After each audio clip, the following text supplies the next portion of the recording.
Bismillahirrahmanirrahim. Assalamualaikum warahmatullahi wabarakatuh. Hari ini kita melanjutkan pembelajaran tematik kita masih dengan tema benda di sekitarku. Sekarang kita akan belajar tentang sifat benda cair.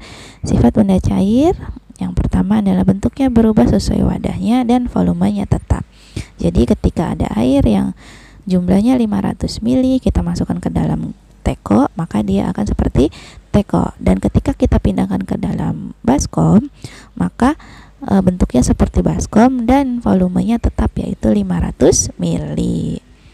Kemudian air selalu mengalir dari tempat tinggi ke tempat rendah, kecuali jika dibantu menggunakan alat lain sehingga air itu bisa naik ke atas seperti pompa ya teman-teman.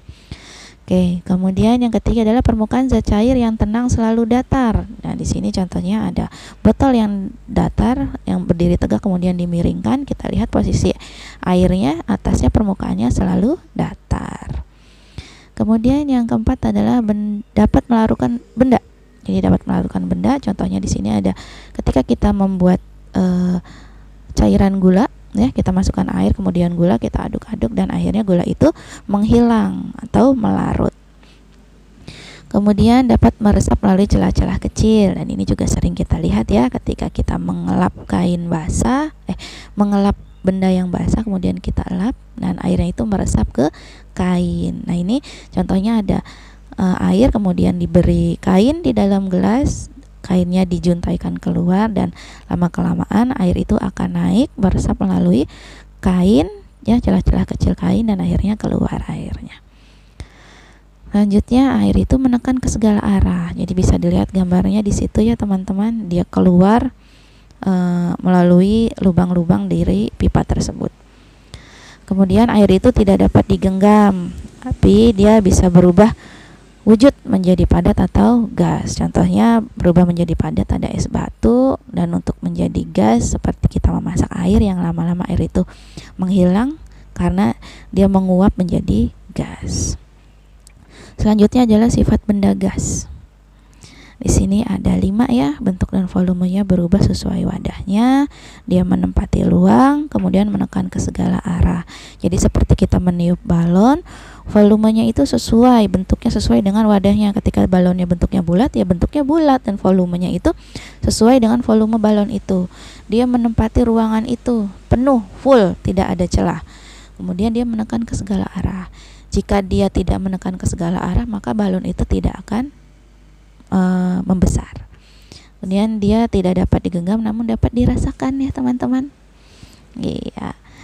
Dan dia gas itu ada yang bisa dilihat dan ada yang tidak bisa dilihat. Kalau yang tidak bisa dilihat ya seperti oksigen ya. Tapi kalau yang bisa dilihat itu ya seperti asap atau awan gitu ya. Dan dapat berubah wujud menjadi cair atau padat. Selanjutnya perubahan wujud benda. Benda itu ada 3 ya, benda padat, benda cair, dan benda gas. Benda cair yang menjadi padat disebut dengan membeku. Nah, contohnya adalah pembuatan es batu. Benda padat yang berubah menjadi cair namanya mencair. Contohnya adalah es yang mencair ya teman-teman. Kemudian benda cair berubah menjadi gas dinamakan menguap. Contohnya ketika memasak air. Kemudian benda gas menjadi cair, contohnya adalah mengembun. Ya, mengembun pagi, gas menjadi cair itu disebut mengembun.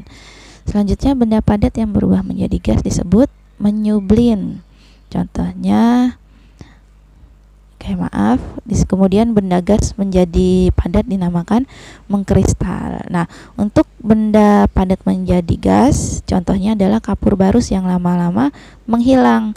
Dan untuk benda gas menjadi padat, contohnya adalah pembuatan garam. Ya. Oke, baik teman-teman, insya Allah ini saja penjelasan dari Bu Siti. Semoga bermanfaat. Mohon maaf bila ada keterangan yang kurang tepat. Ya, terima kasih banyak. Assalamualaikum warahmatullahi wabarakatuh.